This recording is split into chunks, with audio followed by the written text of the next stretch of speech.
भारत ने टॉस जीता और उम्मीद यही है कि भारत टॉस जीत, यहां बैटिंग चुनी है, भारत ने टॉस जीतकर बैटिंग चुनी है, तो आधा काम तो एक तरह से हो चुका है।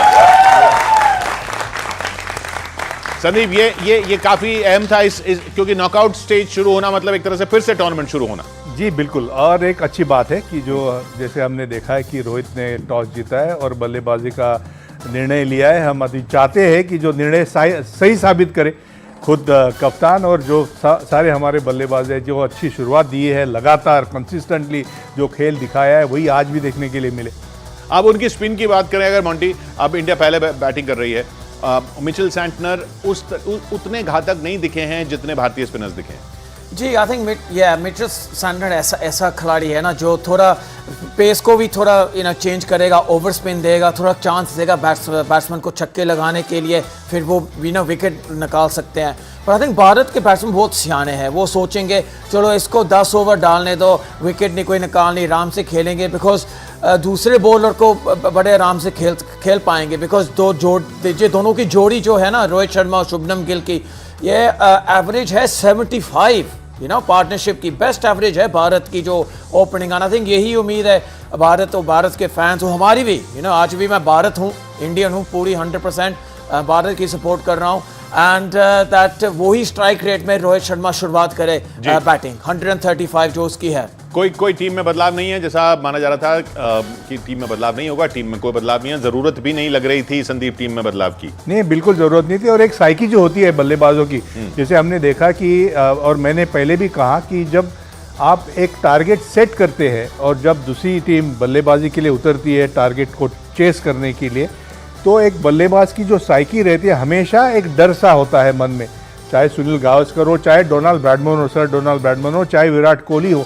जब आपके सामने लक्ष्य होता है, चाहे वो 150 का हो या 400 का हो, आपको बनानी पड़ती है एक चीज़ आपके मन में कि कैसे अप्रोच करें, और उस अप्रोच में कभी कभी गड़बड़ हो सकती है। और ये फ़ायदा भारत के लिए टॉस जीतने के बाद जो बल्लेबाजी ली है इसमें होगा मेरे ख्याल से। नॉकआउट स्टेज में जैसा कहा जा रहा था कि भारत अगर पहले बल्लेबाजी रहे तो प्रेशर डाल सकता है, कोई भी टीम पहले बल्लेबाजी ले तो प्रेशर डाल सकता है, खासकर इस पिच पर। तो भारत ने टॉस जीता है, बल्लेबाजी ली है। उधर न्यूजीलैंड की तरफ से भी टीम में कोई बदलाव नहीं है, कॉनवे हैं, फिर रचिन रविंद्र हैं, केन विलियमसन और Daryl Mitchell, Mark Chapman, Glenn Phillip, Tom Latham, Mitchell Santner, Lockie Ferguson, Tim Southee और ट्रेंट बोल्ट। तो अब टिम साउदी, ट्रेंट बोल्ट और लॉकी फर्ग्यूसन को हम शुरुआत करते देखेंगे बॉलिंग के साथ। भारतीय टीम जब उतरेगी मैदान पर, कोई बदलाव उनकी टीम में भी नहीं है, कोई बदलाव भारत की टीम में भी नहीं है। और ये रोहित शर्मा ने ये जरूर कहा है मोंटी की पिच स्लो लगती है। I think slow advantage India को मिलेगा ना, बिकॉज न्यूजीलैंड के बॉलर्स को पेस चाहिए, जब वो जैसे लॉकी फर्ग्यूसन थोड़ा तेज डालेगा, एंड स्लो पिच में जितनी तेज डालते हो ना उतनी बैट्समैन के लिए इजी आसान होता है। सो ये देखेंगे कैसे अडेप्ट करेंगे, बिकॉज ट्रेंट बोल्ट भी under the lights better bowler है। अभी बॉलिंग करेंगे, वो स्विंग को देखेंगे, स्विंग नहीं मिली, फिर आई थिंक पहले 10 ओवर में जो अच्छा स्टार्ट मिला भारत को, फिर ये ऐसे भी हो सकता है जैसे हमने देखा साउथ अफ्रीका इंग्लैंड के खिलाफ, जब साउथ अफ्रीका ने ये हीट में 400 तक रन कर पाए, ये पॉसिबिलिटी है, बिकॉज इतनी गर्मी से ऐसे हो सकता है। सब जो एडवांटेज है ना, जब न्यूजीलैंड का नहीं अच्छा एडवांटेज शुरुआत हुई ना, 6 बैट्समैन राइट हैंडर है, एक आया दूसरा आया, बस छक्के चौके लगाया, दैट न्यूजीलैंड की सब planning out of the window हो सकती है। मौसम के और हीट की बात हो रही है, अमृत कितनी गर्मी है? बिल्कुल किशोर, देखिए मुंबई है, फिर भी पहले से टेम्परेचर थोड़ा कूल रहेगा यहाँ पर। जो टेम्परेचर है किशोर यहाँ पर कि 30 के राउंड रहेगा टेम्परेचर दिन में। हल्की सी ठंडा टाइप की यहाँ पर है, वैसी उम्मस और उतनी कड़ी गर्मी जो पिछले मुकाबले में थी वैसी नहीं है। वेदर कूल है, एटमॉस्फेयर हमारे था जो पहले की टॉस होगा क्या होगा, टॉस भी जीत गए, बैटिंग भी हमारी आ गई, कप्तान को मनचाहा पिच भी मिल चुका है। अब रिजल्ट की बारी है, तो देखना है किशोर की रोहित शर्मा की जो क्योंकि हम बात इसलिए कर रहे हैं क्योंकि मुंबई इंडियंस से खेलते हैं, दोपहर में मुकाबला होता है, और जो सूर्य कुमार यादव हैं, रोहित शर्मा हैं, जसप्रीत बुमराह हैं, वो इस तरह के एटमॉस्फेयर के आदी हैं, उनका नेचर है खेलने का, यहाँ पे इस तरह के गर्मी में खेल सकते हैं विराट कोहली, तो इसका फायदा किशोर हमारे ही साइड है। या और संदीप, आप तो जानते ही हैं मुंबई का मौसम इस समय दिन में ये भारत को फायदा देगा, जैसा मोंटी कह रहे हैं कि वो ये 350-400 की विकेट भी हो सकती है अगर स्लो है। मुझे नहीं लगता है एक दिवसीय क्रिकेट में इतना ज़्यादा कुछ फर्क होता है। जो फायदा भारत को मिलेगा और न्यूजीलैंड को भी मिलना चाहिए।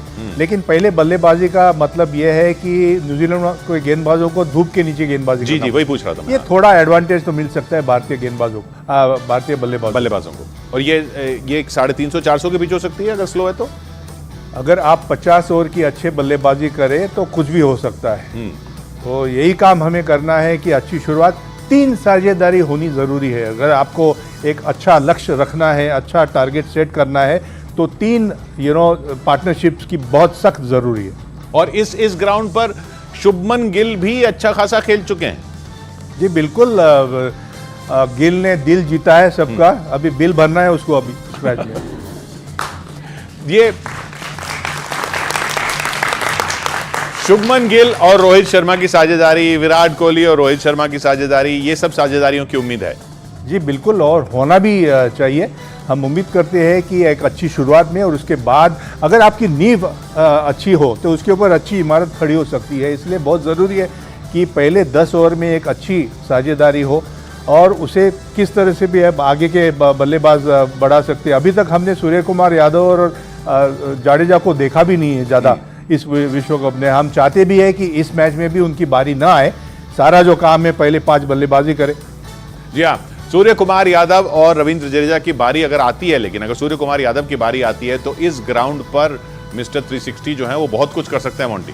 जी कर सकते हैं, and I think ideal situation होगी सूर्य कुमार यादव में भी 35-40 ओवर्स में आए जब डेथ बॉलिंग होगी, बिकॉज दैट वो समा आई थिंक आइडियल है सूर्य कुमार यादव के लिए। जैसे हमने देखा था साउथ अफ्रीका की मैं बात मुड़ के कर रहा हूँ, लास्ट 10 ओवर्स में इंग्लैंड के खिलाफ 151 स्कोर किए थे वो 77 balls.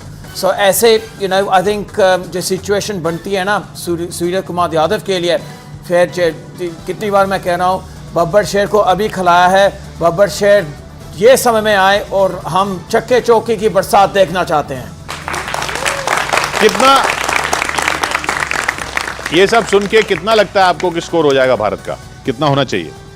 So I think 300-350 plus तो होना चाहिए। 300-350 प्लस। संदीप आपकी नजर में? आपके मुंह में भी शक्कर। आई थिंक ये बहुत बड़ा मैच है। हाँ। और जब बड़ा मैच होता है तो स्कोर भी बड़ा होना ज़रूरी होता है। एक 83 का अलग था, 183 बनाया था भारतीय टीम ने, वो भी वेस्ट इंडीज़ के सामने, वो भी मैच हमने जीता। वो भी 60 ओवर थे तब। या बिल्कुल, लेकिन मैं समझता हूँ कि 300 के आसपास, 300 प्लस होगा तो बहुत अच्छी बात है, लेकिन 300 के आसपास रन बनाने चाहिए। 300 प्लस पे प्रेशर आएगा न्यूजीलैंड पे मोंटी? या आई थिंक न्यूजीलैंड पे काफ़ी प्रेशर आएगा, बिकॉज न्यूजीलैंड को मालूम है दैट जब इंडिया बॉलिंग भी करेंगे अंडर द लाइट्स, बड़ी कितनी टीमों को फर्स्ट 10 ओवर्स में आउट भी कर पाते हैं। एंड जो शमी की जो अभी फॉर्म है बड़ी अच्छी तरह से गेंदबाजी भी कर रहे हैं। Jasprit Bumrah major plus point है इंडिया के लिए। एंड इसको मुंबई IPL भी मुंबई इंडियंस के लिए वो खेलता है, सो उसको ये ग्राउंड का पूरा मालूम है कैसे गेंदबाजी डालनी। शमी की आपने बात की संदीप, जो स्लो मोशन जिस तरीके से अब हम क्रिकेट में देख पाते हैं वो पहले के ज़माने में तो उतनी अच्छी नहीं थी, लेकिन अब जो दिखती है बॉल वो कैमरे पे, शमी की बॉल जो सीम जो बिल्कुल सीधी हर बार, ये अपने आप में एक कमाल सा लगता है। और कमाल इसलिए है क्योंकि वो ज़्यादा कुछ करने की कोशिश नहीं करता है। जो उसकी खासियत है, जिसके ऊपर उसको विश्वास है, आपने देखा कि वेरिएशंस काफ़ी जो बॉलर्स होते हैं अब वेरिएशंस में लगे रहते हैं। स्लो बाउंसर करो, ऑफ कटर करो, लेग कटर करो, लेकिन शमी को पता है कि मैं क्या कर सकता हूँ और वही चीज़ वो करते आ रहे हैं। इसीलिए उन्होंने बहुत ही अच्छा प्रदर्शन और बहुत ही अच्छे ब्रेक थ्रूज दिलाए हैं। जी हाँ, शमी की बारी खैर चेस करते टाइम, न्यूजीलैंड के चेस करते टाइम आएगी। अभी तो भारत बैटिंग कर रहा है। श्रेया के पास फिर चलते हैं। श्रेया, तो यहाँ तो ये राय बन रही है कि 300 प्लस में काम हो जाएगा, मुंबई क्या कह रही है? देखिए, पहले तो मैं आपको बताएं फैंस में जोश जो है वो काफी ज्यादा है। यहाँ पर एक फैन है जो ऑलरेडी ट्रॉफी लेकर और श्रम के साथ जो है वो मैच की शुरुआत जो है वो यहाँ पर इंडिया में की जा रही है। आमतौर पर क्या कहेंगे आप, काफी अच्छे गेटअप पे आए हैं, इंडिया का वर्ल्ड कप जो है वो भी लेकर आए हैं और शंख के साथ जो है मैच की शुरुआत करें, क्या कुछ कहेंगे? मैं कलकत्ता से आया हूँ, मेरा नाम औसफ चकोदी, मैं KKR CAB का सुपर फैन हूँ। और जहाँ ये जो दौर शुरू हुआ चेन्नई से वर्ल्ड कप लेकर आया, शंख लेकर, वो दौर अभी तक चल रहा है और इंडिया तो जीत में चल रहा है। वो आज भी जीतेंगे और अहमदाबाद भी जीतेंगे और वर्ल्ड कप भी जीतेंगे। ये वर्ल्ड कप हमारा है। जग दे इंडिया, कमान इंडिया, जीतेगा इंडिया। आप देख सकते हैं कि फैंस में जोश काफी ज्यादा है। टारगेट क्या लग रहा है, इंडिया टारगेट क्या सेट करेगी? पहली बैटिंग जो है करने जा रही है, क्या 300 पार करेगी? 3.5 इंडिया अभी करेगी और 330। आप क्या कहेंगे? अरे 200 तो सिर्फ मुझे लग रहा है कि विराट कोहली मारेगा आज, बाकी का टोटल का 400 अप्रोक्सीमेटली डन है ये। 360 मैडम। ठीक है, तो आप देख सकते हैं फैंस का यही कहना है कि 200 तो सिर्फ विराट कोहली मारेंगे और साफ तौर पर जो टारगेट है वो 300 के पार ही होना है। वही जोश जो है वो काफी ज्यादा है। जीतेगा भाई, जीतेगा इंडिया जीतेगा। संदीप, एक वर्ल्ड कप जीतने से एक जनरेशन खड़ी हो जाती है क्रिकेट फैंस की, क्रिकेट प्लेयर्स की। कितनी इंस्पिरेशन मिलती है लोगों को। जी बिल्कुल। और अभी भी 40 साल हो गए, अभी भी याद है कि वर्ल्ड कप कैसा दिखता है, उठाने के बाद क्या आप ये करते हैं। तो हम चाहते हैं कि जो शुरुआत हमारी आपकी टीम ने जब जीता था उसके बाद वो वर्ल्ड कप फिर एकदम से ड्रेसिंग रूम में आ गया था। जी बिल्कुल, हमने जाने नहीं दिया था।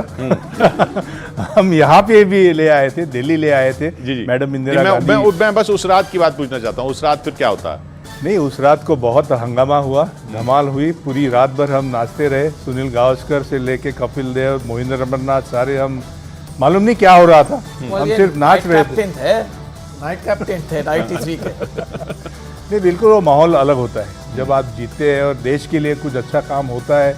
लेकिन वो माहौल, वो पड़ाव जो है, जो 19 नवंबर को आना है, उससे पहला ये सेमीफाइनल वाला पड़ाव, वो मैच जो इंग्लैंड के साथ था 83 में, उस सेमीफाइनल वाले मैच में क्या लगता है कि बस अब एक मैच और है, तो वो क्या नजर फाइनल पे और वर्ल्ड कप पे हो जाना उससे फोकस हटा सकती है? वो डेंजर रहता है? नहीं, हमने कभी ये नहीं सोचा था कि फाइनल हमें खेलना है। हमें एक ही हमारे मन में था कि किस तरह से हम इंग्लैंड को हराते हैं। और खास बात ये रही कि इंग्लैंड थोड़ी ओवर कॉन्फिडेंट थी। जो अखबार में लिख के आया था कि फ्री पैसेज टू इंग्लैंड सीधा, क्योंकि इंडिया के सामने मैच है। और वो बात बहुत चुभी थी, क्योंकि मुझे याद है कि मैच के सुबह में जब हम ब्रेकफास्ट टेबल पे बैठे थे, सुनील गावस्कर अखबार लेके आया था और सबको दिखाया कि देखो क्या लिखा है अंग्रेजी अखबारों में। और वो बात बहुत चुभी थी, इतनी लगी कि मैंने ठान ली कि आज बॉब विलिस हो या बॉथम हो, उनका बाप हो, मैं तोड़ने वाला हूँ।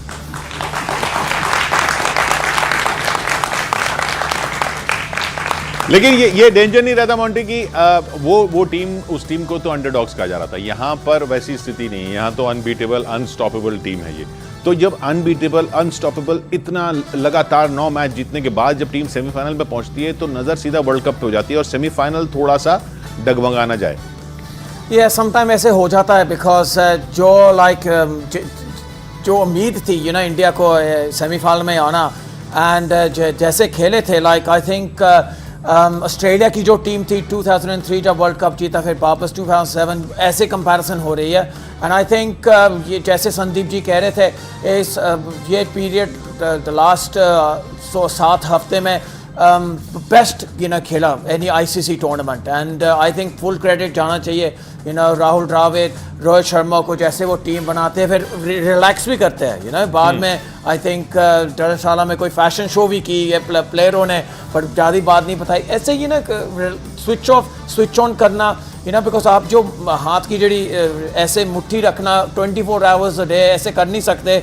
गेम समय में करो, पर बाद में रिलैक्स भी चाहिए दिमाग को। आई थिंक बैलेंस बड़ा अच्छा है ये टीम का भी। एक बात कही जा रही है संदीप की पारस मामरे का बहुत बड़ा रोल रहा है शायद सबका। देखिए, मियाँ बीवी में जब झगड़ा होता है तो उसका असर बच्चों के ऊपर होता है। हाँ। और ये जो मियाँ बीवी है, राहुल द्रविड़ और रोहित शर्मा, ये अच्छे काम कर रहे हैं और उसका असर सारे बच्चों के ऊपर देखने के लिए मिल रहा है। और साथ में अग्रवाल, हमारे जो चीफ सिलेक्टर है अजित, ये और पारस मामरे जो हमारे बॉलिंग कोच है, सब मिलके जब आप काम करते हैं। देखिए, आप अगर धोबी को खाना बनाने के लिए कह दो तो सारी गड़बड़ हो जाएगी, या बावर्ची को कपड़े धोने के लिए बोलो तो गड़बड़ हो जाएगी। तो जिसको काम जिसका दिया है वो बराबर अपना अपना काम कर रहे हैं। तो एक सारा मिलकर जब ये सारा अच्छा हो रहा है। तो एक लास्ट एक बेटिंग गेम खेल लेते हैं एक तरीके से। आप बताइए कितना स्कोर, कितना target Monty? Yeah, look, I think target तो गेम प्लान में पहले 10 ओवर अच्छा होना चाहिए, फिर बाद में वो मतलब किसी बना एक देंगे। स्कोर पे आप नहीं जाएंगे कि मोंटी ने कहा था इतने बनेंगे? ये लुक, मैं तो चाहता हूँ लाइक 340 330 तक तो जाना आपका चाहिए स्कोर, संदीप? इंडिया को। 290 290 340।